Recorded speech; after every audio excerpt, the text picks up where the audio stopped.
இத்தரையில் மெத்த அதிசயநாமம் அதை நித்தமும் தொழுபவர்க்கு ஜெயநாமம். இத்தரையில் மெத்த அதிசயநாமம் அதை நித்தமும் தொழுபவர்க்கு ஜெயநாமம். இத்தரையில் மெத்த அதிசயநாமம் அதை நித்தமும் தொழுபவர்க்கு ஜெயநாமம். இயேசுவின் நாமமே திருநாமம், முழு இருதயத்தால் தொழுவோம் நாமம். இயேசுவின் நாமமே திருநாமம், முழு இருதயத்தால் தொழுவோம் நாமம். இயேசு கிறிஸ்துவின் இணையற்ற நாமத்தினாலே மறுபடியும் தேவ சமூகத்தில் சேர்வதற்கும் அவருடைய முகத்தை பார்ப்பதற்கும் ஜெபிக்கிறதற்கும் கர்த்தர் நமக்கு கொடுத்த ஒரு சந்திப்பான வேலைக்காக நான் ஆண்டவருக்கு நன்றி சொல்லுகிறேன். வாழ்க்கையிலே ஒவ்வொரு நாளும் அவரோடு சேருவதும் அவரோடு இணைவதும் அவரோடு பேசுவதும் அவருக்குள்ளாக வாழ்கிறது ஒன்றுதான் நம்முடைய வாழ்க்கையில் பெரும் பாக்கியமான ஒரு அனுபவத்தை தேவன் கட்டளையிடும்படியாக ஜெபத்தோடு கூட உங்களை சந்திக்க விரும்புகிறேன். எனக்கு அருமையானவர்களே, காலங்கள் ஒவ்வொரு நாளும் வித்தியாசமாய் கடந்து போகிறதையும் ஒவ்வொரு நாட்களும் வேறு வேறு விதமான சூழ்நிலைகளோடு நமக்கு எதிர்ப்படுவதையும் காலையில் எழுந்த உடனே இவைகளை எல்லாம் இன்றைக்கு சந்திக்க வேண்டுமோ என்கிற கலக்கமும் பாரமும் உள்ளத்திலே நிறைந்தவர்களாய் எழுந்திருக்கிறோம், செயல்படுகிறோம் என்பதை நாம் மறுக்க முடியாது. ஆனாலும் நம்மை ஆட்கொண்டவரும் நம்மை தெரிந்து கொண்டவரும் உலக தோற்றத்திற்கு முன்னே தமது அன்பின் குமாரனாய் இயேசு கிறிஸ்துவினாலே நமக்கு ரட்சிப்பை தரும்படியாக தீர்மானித்தவருமாயிருக்கிற பிதாவாகிய தேவன் தமது குமாரனை கொண்டும் பரிசுத்த ஆவியானவரை கொண்டும் இந்த நாள் வரைக்கும் நம்ம எல்லா இக்கட்டுக்கும் விலைக்கு பாதுகாத்து நடத்தி வருகிறார் என்கிற ஆச்சரியமான அந்த பாதைகள் எண்ணும் பொழுது இன்னும் இன்னும் அவரை துதிக்கவும் ஸ்தோத்திரிக்கவும் நாம் ஆயத்தமுள்ளவர்களாகவும் போதுமானவர்களாகவும் அதற்கு உரியவர்களாகவும் நிற்க கடனாளிகளாய் மாறி இருக்கிறோம். கர்த்தருக்கு மகிமை உண்டாகட்டும். என்றைக்கும் வேத வசனத்திலிருந்து எசேக்கியேலின் புஸ்தகம் 36வது அதிகாரம் 36வது வசனத்தை நம்முடைய நினைவிலே கொண்டு எப்பொழுதும் போல நாம் தேவ சமூகத்தை நோக்கி ஆண்டவர் அதற்காக நாம் விண்ணப்பிக்கலாம். இங்கே எழுதின ஒரு அருமையான வார்த்தை உண்டு. தீர்க்கதரிசியை கொண்டு தம்முடைய ஜனங்களை அவர் சந்திக்கும் பொழுது, ஜனங்களுக்கு பேசும் பொழுது அவர் சொல்லிக் கொடுக்கிற வார்த்தைகள், அவர் பேசுகிற வார்த்தையின் அர்த்தங்கள் எல்லாம் எண்ணி பார்க்கும் பொழுது உண்மையாகவே ஆச்சரியமானவைகளாக சிலவைகள் காணப்படும். அவைகளில் பெரிய காரியம் என்னவென்றால், மனிதன் என்கிற காரியத்திற்காக அல்லது பட்டதாரி அல்ல அல்லது பட்டதாரி என்கிற காரியத்திற்காக, உயர்ந்தவன் தாழ்ந்தவன் என்கிற ஒரு காரியத்திற்காக அவர் மனிதன் மேல் வைத்திருக்கிற அவன் மண் என்று நினைவு கூறுகிறார் என்று வேதத்தில் நாம் வாசிக்கலாம். மண்ணாயிருக்கிற இந்த மனிதனின் நிமித்தமாக அவர் தமது மகிமையை, தமது அந்தஸ்தை, தன்னுடைய காரியங்களை கொஞ்சமும் குறைத்து கொள்ளாமல் அப்படி அவனை நேசிக்கிற தன்மையை பார்த்தால்தான் என்றைக்கு வரைக்கும் நாம் ஆச்சரியப்படுகிறவர்களாய் மாறுகிறோம். அதற்கு காரணம் என்னவென்றால், தேவன் தமது கரத்தினாலே உருவாக்கினார் என்கிற ஒரே ஒரு நோக்கத்திற்காக அவன் மறுபடியும் விழுந்து போகக்கூடாதவனாய், அவன் தேவ பிரசன்னத்திற்கு உகந்தவனாய் நிற்க வேண்டும் என்கிற மேன்மையுள்ள காரியத்திற்காக, அதோடு அவன் தேவனுடைய பிரசன்னத்தின் மகிமையை உணர்ந்தவனாய் நிற்க வேண்டும் என்கிற தேவ பிரசன்னத்தின் மகிமைக்காகவே அவர் அவனுக்கு செய்கிற காரியங்கள், அவன் மேல் வைத்திருக்கிற அன்பின் காரியங்கள் என்னும் பொழுது எத்தனை முறை அவன் விலகி போனாலும் குறுக்கிட்டு பிடிக்கிறவராய் நிற்கிறார். எத்தனை முறை அவன் அவரை விட்டு தூரம் ஓடினாலும் அவர் அவன் மேல் சலித்துக் கொள்ளாதவராய் மறுபடியும் குறுக்கிடுகிறார். இங்கு இஸ்ரவேலுக்கும் அவருக்கும் உள்ள நெருங்கின உறவை தீர்க்கதரிசி எழுதும் பொழுது சொல்லுகிறார். தீர்க்கதரிசியினுடைய வார்த்தைகளை நீங்கள் வாசிக்கும் பொழுது இதற்கு முன்பு நடந்த சம்பவங்களை அவர் சொல்லும் பொழுதே அந்த வேதவசனத்திலிருந்து அறியலாம். இஸ்ரவேல் ஜனங்களும் யூத ஜனங்களும் கர்த்தரை சரியாய் தெரிந்து கொள்ளாத பட்சத்தில் கர்த்தர் அவர்களை புறக்கணித்த நாட்கள் உண்டு. கர்த்தரை தேடாத பட்சத்தில் கர்த்தர் அவர்கள் மேல் கோபம் கொண்டு அவர்களை விற்று போட்டார் என்று எழுதியிருக்கிறது. கர்த்தர் கோபம் கொண்டு அவர்களை ஒப்பு கொடுத்தார் என்று எழுதியிருக்கிறது.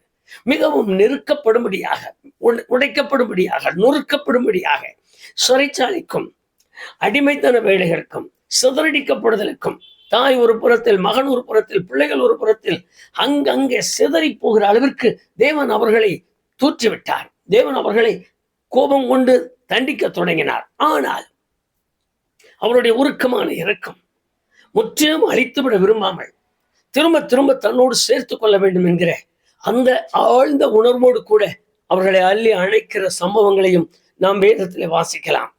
இவைகள் எல்லாமே எழுதப்பட்டதற்கு காரணம், நாம் இஸ்ரவேலைப் போல எத்தனை முறை தோற்று போனாலும், எத்தனை முறை அவரை விட்டு விலகி போனாலும், எத்தனை முறை அவரை விட்டு நாம் கண்டுகொள்ளாதவர்கள் ஆனாலும் அவர் சேர்த்து பிடிப்பார் என்கிற நிழலாட்டமான காரியம் என்று எண்ணி ஏமாந்து விடக்கூடாது. அன்றைக்கு இருந்த காரியங்கள் இன்றைக்கு இருந்த காரியங்கள் ரெண்டுக்கும் ஏராளமான வித்தியாசங்கள் உண்டு. அன்றைக்கு மிருக பலியினாலே அவர்களை தன்னோடு சேர்த்துக் கொள்வதற்கு அவர் சித்தமாகி இருக்கட்டும் போகட்டும் அப்படி விட்டது போல அவர் விட்டு கொடுத்தார். ஆனால் இன்றைக்கு அப்படி அல்ல. இன்றைக்கு தமது சொந்த குமாரனாய் இயேசு கிறிஸ்துவை பலியாக்கினதுனாலே, அவருடைய குமாரனாய் இயேசு கிறிஸ்துவின் ரத்தத்தினாலே ஒரே தரம் அந்த மன்னிப்பை கொடுத்தார், ஒரே தரம் அந்த மீட்பை கட்டளையிட்டார். ஆகவேதான் வேதம் தெரிந்து கொண்ட பரிசுத்தவான்கள் முடிந்த வரைக்கும் தங்களை பரிசுத்தத்திற்குள், தங்களை நீதிக்குள், தங்களை பக்திக்குள், தங்களை முழுவதுமான பரவசத்தின் கீழ் நடத்த வேண்டும் என்று விரும்புகிறார்கள்.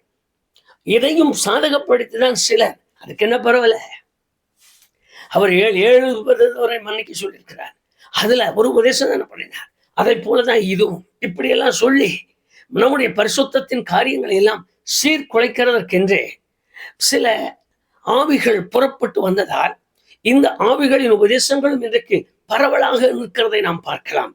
தேவன் ஒரே ஒரு முறை தமது சொந்த மகனை பூமிக்கு அனுப்பி சிலுவையிலே ரத்தத்தை சிந்தினபடியால் ஒரே ஒரு முறை கொடுக்கிற இந்த பாவ மன்னிப்பை நிரந்தரமானதாய் நாம் கொள்ள வேண்டும் என்று அவர் விரும்பியிருக்கிறார். நல்லது, நாம் இந்த வேதவசனத்திற்கு வருவோம்.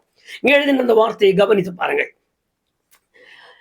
பாழாயிருக்கிற உன்னை நான் பயிர் நிலமாய் மாற்றுவேன், நிர்மூலமாயிருக்கிற உன்னை நான் திரும்ப கட்டுவிப்பேன் என்று இஸ்ரவேலுக்கு வாக்கு கொடுக்கிறார்.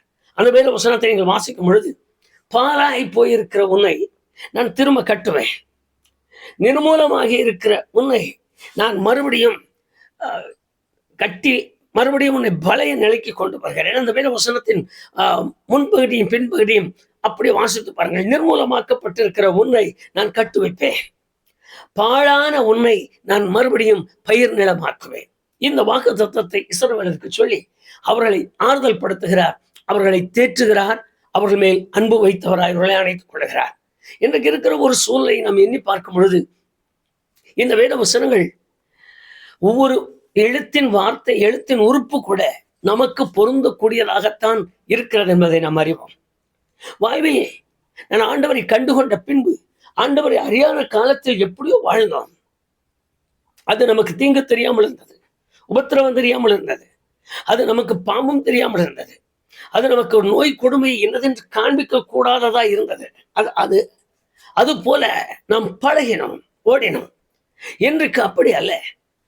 இன்றைக்கு வேதத்தில் ஒரு காரியம் நமக்கு நேரிட்டாலும் அந்த காரியம் நமக்கு பெரிதாய் தெரிகிறது போல நாம் உணர்வுள்ளவர்களாய் மாறினோம். ஏனென்றால் கிறிஸ்து இயேசுவின் ரத்தம் நம்மை கழுவின உடனே நமக்குள் இருக்கிற தெய்வீக சுபாவம் தலையிடுவதால் நமக்குள் கொஞ்சம் குறைவு, கொஞ்சம் பலவீனம், கொஞ்சம் சோர்வு கொஞ்சம் காணப்பட்டாலும் அறிந்து கொள்ள, புரிந்து கொள்ள, அவைகளுக்காக விண்ணப்பிக்க, அவைகளுக்காக தேவ முகத்தை பார்க்க தேவன் நம்முடைய உணர்வுகளை மறுபடியும் புதுப்பித்திருக்கிறார் என்றுதான் அதனுடைய முழுமையான அர்த்தம். அவருக்கு மகிமை உண்டாகட்டும், அவர் கனம் பண்ணப்படுவாராக. இங்கு எழுதியிருக்கிற வார்த்தையினுடைய அந்த தொன்னை பாழான, நிர்மூலமான 2 வார்த்தைகளையும் கவனியுங்கள். இந்த நிர்மூலமாக்கப்பட்ட இந்த 2 வார்த்தையும் 2-3 விதத்திலும் பயன்படுகிற வார்த்தை. ஒன்று நம்முடைய மாம்சத்தில், மற்றொன்று நம்முடைய வாழ்க்கை, நடைமுறை வாழ்க்கை, மூன்றாவது நம்முடைய ஆவிக்குரிய காரியத்தில். இந்த 3 விதத்திலும் இந்த 2 வார்த்தைகளும் அப்படியே நிறைவேற்றத்தில் இருக்கிற இன்னும் அநேக கர்த்தருடைய பிள்ளைகள் உண்டு. இது குறைப்படுகிற அனுபவங்கள் அல்ல, இது நம்மை உணர்ந்து நாம் இப்பொழுது அவருடைய முகத்தை பார்க்கிறதுக்குரிய சந்தர்ப்பம் உள்ள அனுபவம். வேதத்தை வாசிக்கும் பொழுது அங்கு சொல்லுகிற வார்த்தையை கவனிங்கள். நிர்மூலமாக்கப்பட்டோம், பாழாய் போயிருக்கிற ஒரு நிலைமை. இந்த நிலைமை சில நேரத்தில் வெளிப்படையாக நம்முடைய மாம்சத்தில் வெளிப்படுவதுண்டு. பிறக்கும் பொழுது நல்லா இருந்தாரையா, ரொம்ப அழகு, அவருடைய அழகை பார்த்தே நான் அவரை விரும்பினேன், அப்படி சொல்லுகிறவர்கள் எத்தனை. அவருடைய நடைமுறை எப்படியெல்லாம் இருந்தது. படிக்க ஆரம்பித்தால் படிப்பு முன்னேற்றம், வேலை செய்ய தொடங்கினால் அதுல ஒரு பெரிய ஸ்திரமுள்ள மனிதன், இன்னும் ஏதாவது ஒரு காரியத்தை செய்ய வேண்டும் என்றால் முதல் தரமான மனிதன். ஓட்டப்பந்தயத்தில் முதல் விளையாட்டு போட்டியில் படிப்பில் அந்த ஸ்திரமான அந்த தன்மையுள்ள அனுபவங்கள் ஏராளமாய் காணப்பட்ட சூழ்நிலைகள் உண்டு. ஆனால் காலம் கடந்து போக அவைகள் எல்லாமே விளைவீனப்பட்டு மாறி இருக்கிற நிலைகளை இன்றைக்கு நாம் பார்க்க முடியும். அன்றைக்கு இருந்த மேனி, அன்றைக்கு இருந்த சரீரம், அன்றைக்கு இருந்த பலன், அன்றைக்கு இருந்த சுகம், அன்றைக்கு இருந்த காலம் இப்பொழுது மாம்சத்தில் இல்லை, எல்லாம் பலவீனம். எப்படியோ இல்லாத நோய்கள் எல்லாம் இருக்கிறதாக அறிவிக்கப்படுகிறது, கேள்விப்படுகிறோம். கேள்விப்படாத நோய்கள், கேள்விப்படாத வார்த்தைகளை நோய்களாய் நாம் கேள்விப்படுகிறோம். உருக்குலைந்த சரீரங்கள், பார்வையற்ற நிலைமைகள், பலனற்ற நிலைமைகள், கைகால் அப்படியே விழுந்து போகிற தன்மைகள், எந்த ஒரு காரியத்தையும் செய்ய முடியவில்லை. சாதாரணமாய் கழிவு வெளியேற்ற முடியாத நிலைமை, அது கூட தன்னோடு கூட ஒத்துழைப்புவதில்லை. சரீரத்தில் இருக்கிற பலவீனம் ஒவ்வொன்றாக எண்ணி பாருங்க. ஒரு புறத்தில் பார்வை கோளாறு, ஒரு புறத்தில் காது கோளாறு, ஒரு புறத்தில் இதய படப்பிடிப்பு துடிப்பு, ஒரு புறத்தில் பேசக்கூடாது என்கிற நிலை. இந்த மாம்சத்தை நீங்கள் எண்ணி பார்க்கும் பொழுது எத்தனை பாழான நிர்மூலமான நிலைமைகள் என்று பாருங்க. சிலர் சொல்லுவார்கள், படித்து என்னையா புண்ணியம், எவ்வளவு படிச்சுட்டேன், எவ்வளவு தெரிஞ்சுட்டேன், ஒரு பிரயோஜனம் இல்லை. படிச்சதுக்குரிய வேலை இல்லை, படிச்சதுக்குரிய சம்பளமும் இல்லை. படிச்சதெல்லாம் ஏன் படிச்சேன், சாதாரணமா இருந்ததுதான் நல்லா இருந்திருக்குமே. அப்படி சொல்லி புலம்புகிற எத்தனை தேவனுடைய பிள்ளைகள், எத்தனை கர்த்தருடைய இன்று வரைக்கும் அதை நாம் மனதிற்குள்ளாக கொண்டு வந்து பாருங்க. நம்முடைய சரீரம் எந்த நிலைமைக்கு மாற்றப்பட்டிருக்கிறது என்பதை பாருங்க. சரீரத்திலே எவ்வளவு இருந்த பலனெல்லாம் மாறி அங்கங்கே சரீரத்தின் பலவீனங்கள் நிவர முடியவில்லை. முந்தி எழுந்து நின்று இப்ப நிற்க முடியவில்லை, முன்பு எழுந்து பிரசங்கம் பண்ணுவேன், மணிக்கணக்கில் நிற்பேன் அப்படி சொல்வார்கள். இன்றைக்கு என்னால் அவ்வளவு நேரம் நிற்க முடியல, உட்கார்ந்துதான் எல்லாம் செய்ய வேண்டியதா இருக்கு. அப்படி சொல்லுகிற அளவிற்கு முதல் நம்முடைய மாம்சத்தின் நிலைமை, நம்முடைய சரீரத்தின் கட்டமைப்பு, நம்முடைய சரீரத்தின் சுகம், நம்முடைய சரீரத்தின் ஆரோக்கியம், நம் பெற்ற பிள்ளைகளின் நிலைமை.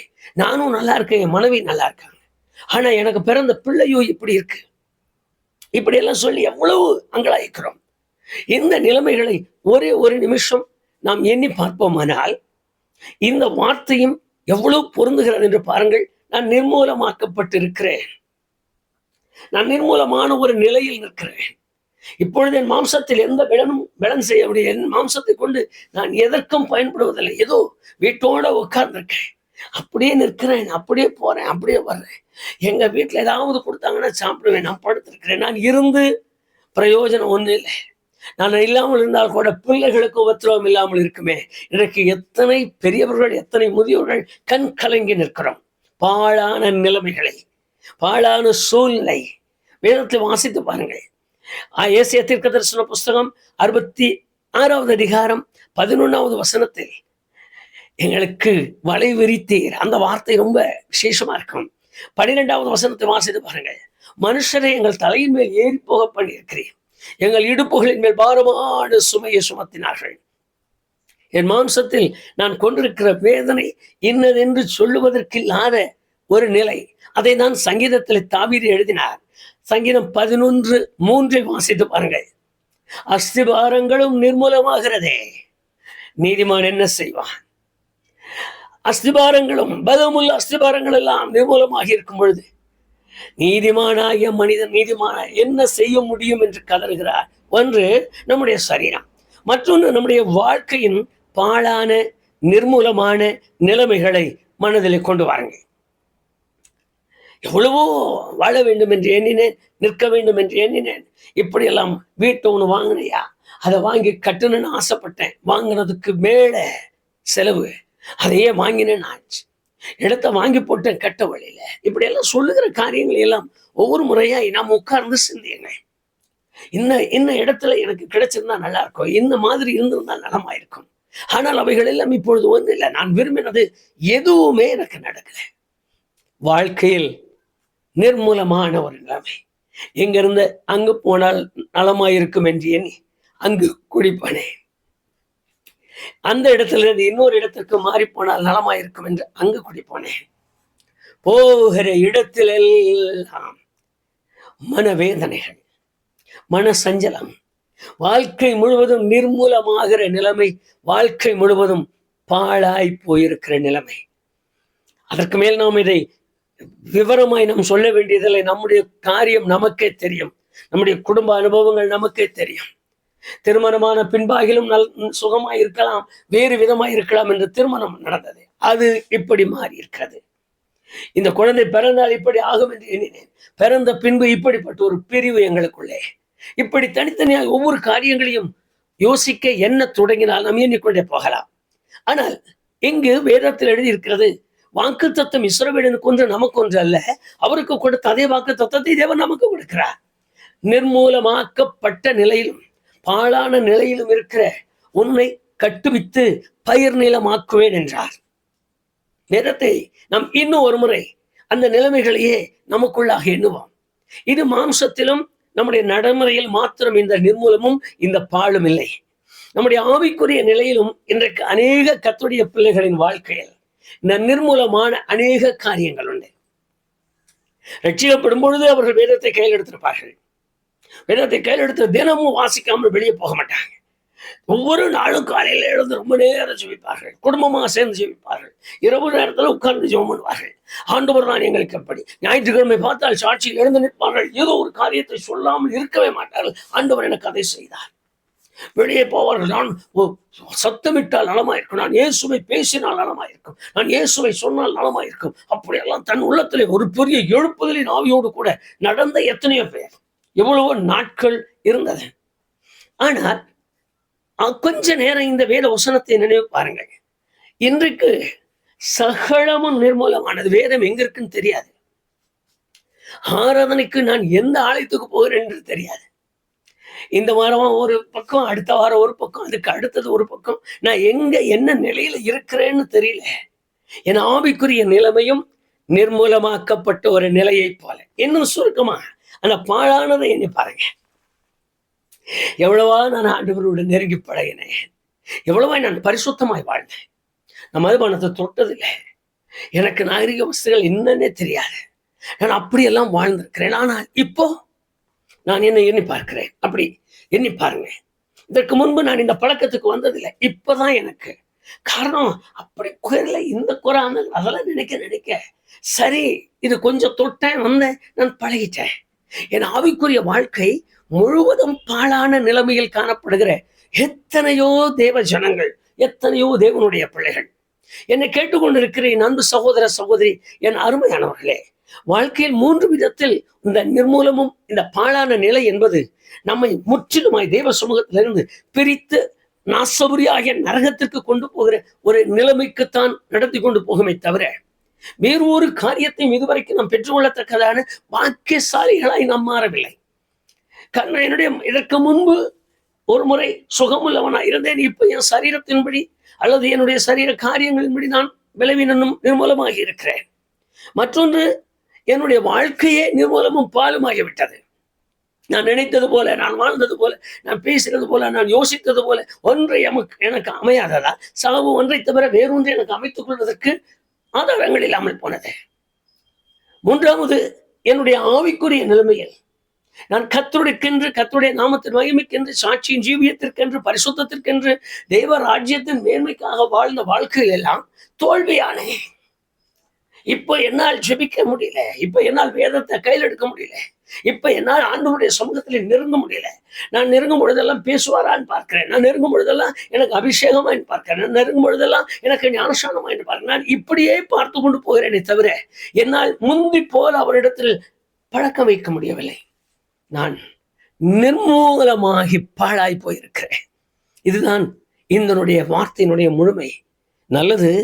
ஆனால் வேதம் சொல்லுகிறது, என்னை கேட்டுக்கொண்டிருக்கிற என் அன்பு சகோதர சகோதரிகளுக்கு நான் ஒரு காரியத்தை தைரியமாய் சொல்ல முடியும். வேத வசனத்தின்படி ஆதியாகமம் 1ஆம் அதிகாரம் 2வது வசனத்தில் வாசித்து பாருங்கள். ஆதியிலே தேவன் வானத்தையும் பூமியையும் சிருஷ்டித்தார் என்று எழுதியிருக்கிறது. அதே போலவே 27வது வசனத்தில் வாசித்து பாருங்கள். தேவன் மனுஷனை சிருஷ்டித்தார் என்று எழுதியிருக்கிறது. நேர்த்தியான வேத பாகங்கள் தான். ஆனால் அன்றைக்கு அவர் அந்த காரியத்தை செய்து முடித்த பின்பு அதோடு அவர் நிறுத்திக் கொள்ளவில்லை. வேதத்தில் எழுதியிருக்கிற அந்த புதுமையான காரியங்களை பாருங்கள். எஸ்ஐயா தீர்க்கதரிசன புஸ்தகம் 65ஆம் அதிகாரம் 18வது வசனத்தை நீங்கள் வாசிக்கும் பொழுது அதில் எழுதின அந்த வார்த்தையை மறுபடியும் கூட நான் வானத்தையும் பூமியும் சிருஷ்டிக்கிறேன் என்று எழுதினார். என் 2 கொரிந்தியர் 5ஆம் அதிகாரம் 17வது வசனத்தை வாசித்து பாருங்கள். அது அருமையான வேத வசனம். ஒருவன் கிறிஸ்துவுக்குள் இருந்தால் புது சிருஷ்டியாய் இருக்கிறான். இன்னும் ஒன்று நீங்கள் வாசிக்கலாம். எபேசியர் 2ஆம் அதிகாரம் 10வது வசனத்தை 15வது வசனத்தை வாசித்து பாருங்கள். கிறிஸ்துவுக்குள்ளாக தேவன் என்னை மறுபடியும் சிருஷ்டித்தார் என்று எழுதியிருக்கிறது. மறுபடியும் அவர் உருவாக்குகிறார். மறுபடியும் முதல் முறை அதை உருவாக்கினார். அவர் சொல்லுகிறார், மறுபடியும் ஒரு முறை என்னால் உருவாக்க முடியும், நான் உருவாக்குகிறேன். முதல் முறை மனுஷனை மண்ணினாலே சிருஷ்டித்தார். அதோடு எனக்கு முடிந்தது, அதுதான் எனக்கு முடியும் என்று சொல்வதல்ல. இன்னொரு முறை அவர் சொல்லுகிறார், நான் மறுபடியும் கிறிஸ்துவுக்குள்ளாக சிருஷ்டிக்கிறேன், நான் கிறிஸ்துவுக்குள்ளாக மறுபடியும் உருவாக்குகிறேன் என்றார். வேதத்தை வாசிக்கும் பொழுது எத்தனை பெரிய காரியங்கள் அதற்குள்ளாக அடங்கி இருக்கிற தோற்றமாய் காணப்படுகிறது. எனக்கு அருமையானவர்களே, அவர் இஸ்ரவேலுக்கு சொல்லும் பொழுது சொல்லுகிறார், நிர்மூலமாக்கப்பட்ட உன்னை நான் மறுபடியும் கட்டுவிப்பேன், பாழாய் கிடக்கிற உன்னை நான் மறுபடியும் பயிர் நிலமாய் மாற்றுவேன். அப்படியானால் வேதத்தில் இன்னொரு முறையும் அவரால் சிருஷ்டிக்க முடியும் என்பது உறுதி. ஆனால் சிருஷ்டிக்கிறவர் ஆசைப்படுகிறார் புது மறுபடியுமாய் சிருஷ்டிக்கும்படி. என்னுடைய தன்மையும் என்னுடைய அர்ப்பணிப்பும் என்னுடைய நிலைமையும் எப்படி இருக்கிறது என்கிற ஒரு சிந்தனை தான் இன்றைக்கு நமக்கு தேவை. நான் இன்றைக்கு உங்களோடு பகிர்ந்து கொள்கிற வேத வார்த்தையின் காரியமே, ஒருவேளை என்னுடைய வாழ்க்கையும் உங்களுடைய வாழ்க்கையும் கூட நம்மோடு கூட இணைந்து இந்த காரியங்களை கவனிக்கிற தேவ ஜனங்களின் வாழ்க்கை ஒரு புறத்தில் சீர்கெட்டு நிர்மூலமாக்கப்பட்டதா இருக்கலாம், ஒரு புறத்தில் பாழானதாய் தென்படலாம். இது என்னுடைய சரீரமும் இன்னும் என்னுடைய வாழ்க்கையும் கூட நிர்மூலமாக்கப்பட்ட வாழ்க்கையாய் பாழான வாழ்க்கையாய் காணப்படலாம். ஏன்னா ஆவிக்குரிய நிலையில் நான் அவரோடு நேர்ந்து பழகுவதில், அவரோடு இருப்பதில், ஜெபிக்கிற காரியங்களில், கர்த்தருக்குரிய பரிசுத்தத்தின் தன்மையில் நானும் என் வீட்டாரும் கர்த்தரை சேவிப்போம் என்கிற இந்த பரிசுத்தத்தின் மேன்மைக்குள்ளாக கூட ஒருவேளை நான் பாழான சீர்கெட்ட நிலையில் இருக்கலாம், நான் நிர்மூலமாக்கப்பட்டு இருக்கலாம். மறுபடியும் என்ன வேதத்தை எடுத்தா என்னால் வாசிக்க முடியல, முந்தி போல என்னால் ஜெபிக்க முடியல, முந்தி போல என்னால் கர்த்தருடைய முகத்தை பார்க்க முடியல. நிறைய பேர் இந்த வார்த்தையை சொல்லிதான் ஜெபத்திற்கு வருகிறார்கள். உண்மைதான், அது பாழாக்கும்படியாக, அது நிர்மூலமாக்கும்படியாக எதிரியானவன் ஒவ்வொரு நாளும் நம்மோடு போர் செய்வதால் இவர் அப்படியே விட்டு விடுகிறது இல்லையாம், திரும்ப நிர்மூலமானதை கட்டு வைக்கிறாராம். பாழான நிலத்தில் மறுபடியும் ஒரு பயிர் நிலமாய் மாற்றி அதை அமைக்கிறாராம். பொறுக்க வேண்டிய கல்லுகளை பொறுக்கி போட்டு, பண்படுத்த வேண்டிய விதமாய் பண்படுத்தி, நீர் பாய்ச்ச வேண்டிய விதமாய் நீர் பாய்ச்சி, அவைகளில் இருக்கிற எல்லா களைகளையும் பிடுங்கி விட்டு மறுபடியும் அதை பயிர் நிலமாய் மாற்றி பலன் பெற செய்வதற்கு அவர் சிருஷ்டிப்பின் நாயகராயிருக்கிறாராம். மறுபடியும் அவரால் சிருஷ்டிக்க முடியும் என்பதுதான் இந்த வேத வசனத்தின் முழுமை. எனக்கு அருமையான கர்த்தருடைய பிள்ளையே, எந்த நிலையில் இருந்தாலும் சரி, இதுவரைக்கும் உங்களுடைய மனது எப்படி சோர்ந்து போய், எப்படி பலவீனப்பட்டு, எப்படி சங்கடப்பட்டு, எந்த நிலையில் இனி பலனில்லை, இனி எனக்கு திடனில்லை, நான் என்ன செய்வது என்று தெரியவில்லை என்று நீங்கள் கலங்கி இருந்தாலும் சரி, இன்றைக்கு வேதம் உங்களை குறித்து சொல்லுகிறது, நிர்மூலமாக்கப்பட்டிருந்த அவ்வளவு காரியங்களையும் திரும்ப கட்டுவிப்பதற்கும், பாழாய் கிடக்கிற அவ்வளவு காரியங்களையும் திரும்பவுமாய் பயிர் நிலமாய் மாற்றுவதற்கு அவர் சிருஷ்டிகளின் நாயகனாய் இன்றைக்கு நம்மை தேடி வருகிறார். யாரெல்லாம் விசுவாசிக்கிறோம், யாரெல்லாம் நம்புகிறோம், நம்முடைய வாழ்க்கை இதே நிலையில் இருக்கலாம், சீரழிந்ததாய், நிர்மூலமாக்கப்பட்டதாய், பாழாக்கப்பட்டதாய். கலங்க வேண்டாம், சோர்ந்து போக வேண்டாம், திடனற்று போக வேண்டாம்.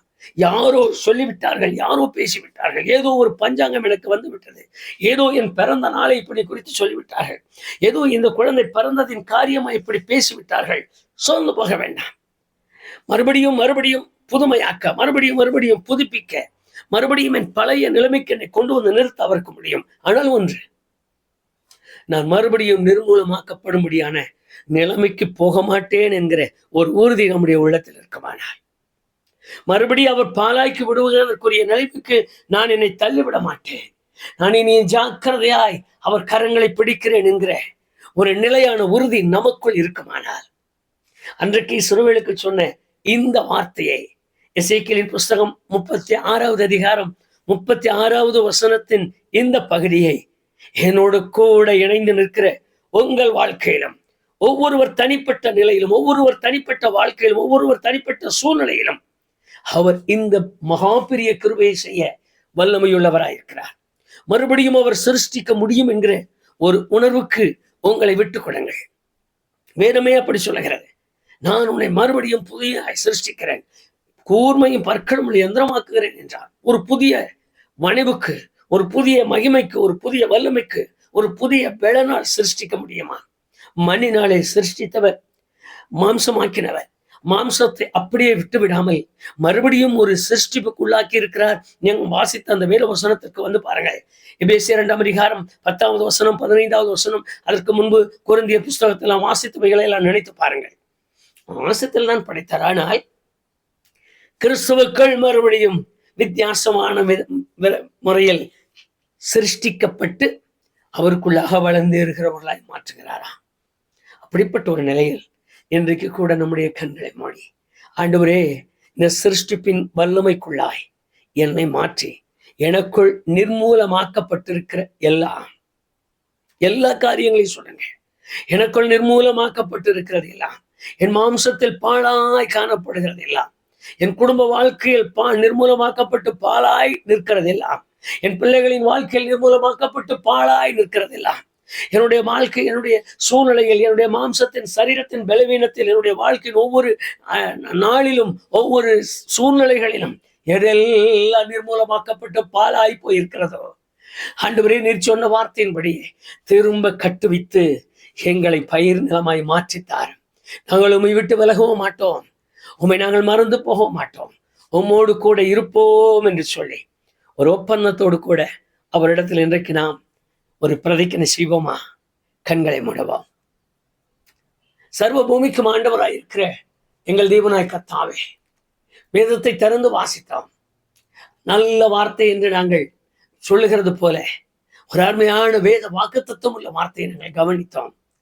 நிர்மூலமாக்கப்பட்டு பாழாய் போன ஜனங்களுக்கு மறுபடியும் ஒரு உத்தரவு கொடுத்து, நிர்மூலமான உன்னை நான் கட்டுவிக்கிறேன் என்று சொன்னேன், பாழாய் கிடக்கிற உன்னை நான் பயிரிழமாக்குவேன் என்று சொல்லி திரும்ப அவர்களை தங்கள் தேசத்திலே நட்டு, தங்கள் தேசத்திலே கட்டுவித்து, தங்கள் தேசத்திலே அவர்களை வாழ வைத்து, அவர்களுக்கு மறுபடியும் சந்ததி உருவாக்கி, அவர்களை இன்றைக்கு வரைக்கும் சாட்சிகளாக மாற்றி அவைகளை எங்களுக்கு ஆதாரமாய் காட்டியிருக்கிறானால், இன்றைக்கு என்னோடு கூட இந்த வேத வசனத்தை உணர்ந்து வாழ்க்கையிலே, நடைமுறையிலே, சூழ்நிலையிலே, அவருடைய சூழ்நிலை எண்ணங்களிலே, ஆண்டவரே, அவருடைய ஒவ்வொரு நிமிஷத்தின் ஒவ்வொரு நடைமுறையிலும் யாரெல்லாம் நிர்மூலமாக்கப்பட்டிருக்கிறார்களோ, வாழ்க்கை இல்லை என்கிற நிர்மூலம், இனி எனக்கு என்ன இருக்கிறது என்கிற நிர்மூலம், நான் நம்பி இருந்தேன் எனக்கு ஒன்றுமில்லை என்கிற வார்த்தையோடு, நான் இதையே பெரிதா எண்ணி இருந்தேன், எல்லாம் என்னை கைவிட்டது என்கிற அந்த பரிதாபமான நிர்மூலமாக்கப்பட்ட ஒரு நிலை, கை வைப்பதெல்லாம் எனக்கு பாலாய் கிடக்கிறது, நான் இதையிலே மேலே போகலாம், அதை செய்யலாம், இதை செய்யலாம், நான் நினைத்தவைகள் எல்லாம் எனக்கு கை கூடி வரவில்லை, எல்லாம் எனக்கு பாழாய் தெரிகிறது, யார் இடத்திற்கு போவேன், என்னை யார் கட்டுவிப்பார்கள் என்று யார் அழுகையோடும் புலம்பலோடும் உம்முடைய சமூகத்தில் நின்றிருந்தாலும், உம்முடைய சிருஷ்டிப்பின் வல்லமையின்படியே மறுபடியும் உம்மால் சிருஷ்டிக்க முடியும் என்கிற அந்த உறுதியான வார்த்தையின்படியே ஆண்டவரே, உம்முடைய பிள்ளைகளை எல்லா நிர்மூலங்களையும் மாற்றி கட்டுவைப்பீராக, திரும்ப கட்டுவைப்பீராக, நல்ல மாளிகையாய் நல்ல வாழ்க்கையை கட்டுவீராக, நல்ல ஸ்திரமுள்ள ஆண்டவரே பலனுள்ள ஒரு வாழ்க்கையை அவர்கள் கட்டித் தருவீராக. மாத்திரமல்ல, அவர்களுடைய சம்பாத்தியத்திலே அவர்களை கட்டுமான பணி மிகப்பெரியதாய் இருக்கும்படி செய்யும். கையிட்டு செய்கிற வேலையிலே அவர்கள் ஆசீர்வதிக்கப்பட்டவர்களாய், கட்டுமான பணி நிறைந்தவர்களாய் நிற்கட்டும். அதோடு எந்தெந்த சூழ்நிலைகளில் எல்லாம் பாழானவைகளாய் தென்பட்டு பாழாய் போன காரியமாய் நொந்து உடைந்து உட்கார்ந்து இருக்கிறார்களோ, எல்லாம் இன்றோடு சீர்படும்படியாக கிறிஸ்து இயேசுவின் நாமத்தினாலே அவருடைய வாழ்க்கையில் ஒரு மகா பெரிய மாற்றங்கள் உருவாகும்படி வாக்குத்தத்தம் ஒவ்வொருவர் வாழ்க்கையிலும் நிறைவேறும்படி செய்வீராக. இந்த வார்த்தையை கேட்டு அவர்கள் தனித்து உட்கார்ந்து தங்கள் உள்ளத்தில் இருக்கிற அங்கலாய்ப்புகளை உமக்கு முன்பாக சொல்லி அவர்கள் ஜெபிக்கும் பொழுது தேவரீர் கேட்பீராக. ஒவ்வொரு காரியங்களிலும் அவர்கள் கட்டுமான பணி பெரிதாக இருக்கட்டும். பாழான இடங்கள் எல்லாம் பயிர் நிலங்களாய் மாறி செழிக்கத்தக்கதான ஒரு மேன்மைக்கு அவர்களை கொண்டு வார். உன்னத ஆசீர்வாதம் அவர்களை முழுமையாய் நிறைத்திருக்கட்டும். கிருபை சூழ்ந்திருக்கட்டும். ஆசீர்வதியும். இயேசு கிறிஸ்துவின் நாமத்தில் ஜெபிக்கிறேன் பிதாவே. ஆமென், ஆமென். இஸ்ரவேலை கட்டுவித்து அவர்களை பயிர்நிலங்களாக்கி இன்றைக்கு வரைக்கும் அந்த ஆசீர்வாதத்திற்கு அவர்களை நடத்தி வருகிற சர்வ பூமிக்கும் ஆண்டவராய் இருக்கிற நம்முடைய தேவனாய் கர்த்தர் என்னோடு கூட இணைந்திருக்கிற, இதை கேட்டு கொண்டிருக்கிற, இந்த வேத வசனத்தை நம்புகிற ஒவ்வொருவரின் கட்டுமான பணிகளையும் மேன்மையாக்கி ஆசீர்வதிப்பாராக. ஆமென், ஆமென்.